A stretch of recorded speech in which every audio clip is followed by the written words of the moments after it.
Today I begin a new life. Today I shed my old skin which hath too long suffered the bruises of failure and the wounds of mediocrity. Today I am born anew, and my birthplace is a vineyard where there is fruit for all. Today I will pluck grapes of wisdom from the tallest and fullest vines in the vineyard. For these were planted by the wisest of my profession who have come before me, generation upon generation. Today I will savor the taste of grapes from these vines, and verily I will swallow the seed of success buried in each, and new life will sprout within me. The career I have chosen is laden with opportunity, yet it is fraught with heartbreak and despair, and the bodies of those who have failed, were they piled up one atop another, would cast a shadow down upon all the pyramids of the earth. Yet I will not fail as the others, for in my hands I now hold the charts which will guide me through perilous waters to shores which only yesterday seemed but a dream. Failure no longer will be my payment for struggle. Just as nature made no provision for my body to tolerate pain, neither has it made any provision for my life to suffer failure.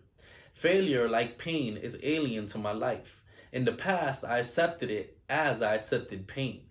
Now I reject it, and I am prepared for wisdom and principles which will guide me out of the shadows into the sunlight of wealth, position, and happiness far beyond my most extravagant dreams, until even the golden apples in the garden of Hesperides will seem no more than my just reward.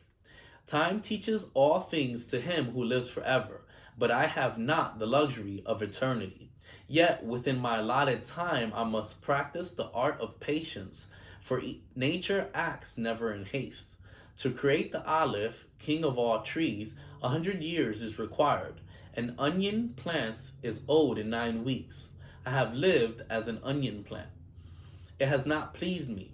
Now I wouldst become the greatest of olive trees, and in truth the greatest of salesmen.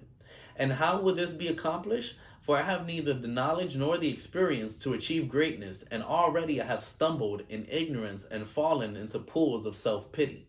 The answer is simple. I will commence my journey unencumbered with either the weight of unnecessary knowledge or the handicap of meaningless experience. Nature already has supplied me with knowledge and instinct far greater than any beast in the forest, and the value of experience is overrated, usually by old men who nod wisely and speak stupidly. In truth, experience teaches thoroughly, yet her course of instruction devours men's years, so the value of her lessons diminishes with the time necessary to acquire her special wisdom. The end finds it wasted on dead men. Furthermore, experience is comparable to fashion. An action that proves successful today will be unworkable and impractical tomorrow. Only principles endure, and these I now possess, for the laws that will lead me to greatness are contained in the words of these scrolls. What they will teach me is more to prevent failure than to gain success. For what is success other than a state of mind? Which two among 1,000 wise men will define success in the same words? Yet failure is always described but one way. Failure is man's inability to reach his goals in life, whatever they may be. In truth, the only difference between those who have failed and those who have succeeded lies in the difference of their habits. Good habits are the key to all success. Bad habits are the unlocked door to failure. Thus, the first law I will obey, which precedeth all others, is, I will form good habits and become their slave. As a child, I was slave to my impulses. Now I am slave to my habits, as are all grown men. I have surrendered my free will to the years of accumulated habits, and the past deeds of my life have already marked out a path which threatens to imprison my future. My actions are ruled by appetite, passion, prejudice, greed, love, fear, environment, habit, and the worst of these tyrants is habit. Therefore, if I must be a slave to habit, let me be a slave to good habits. My habits must be destroyed and new furrows prepared for good seed. I will form good habits and become their slave. And how will I accomplish this difficult feat?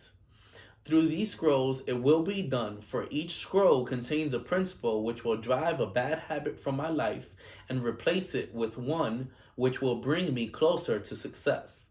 For it is another of nature's laws that only a habit can subdue another habit.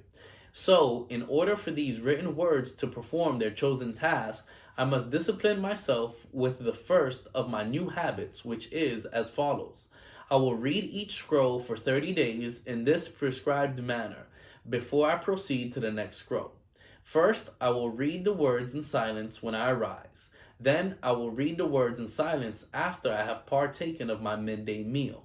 Last, I will read the words again just before I retire at day's end. And most important, on this occasion, I will read the words aloud. On the next day, I will repeat this procedure and I will continue in like manner for 30 days.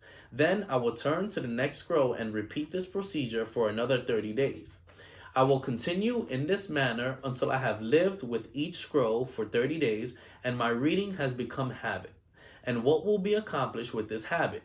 Herein lies the hidden secret of all man's accomplishments. As I repeat the words daily, they will soon become a part of my active mind, but more important, they will also seep into my other mind, that mysterious source which never sleeps, which creates my dreams and often makes me act in ways I do not comprehend.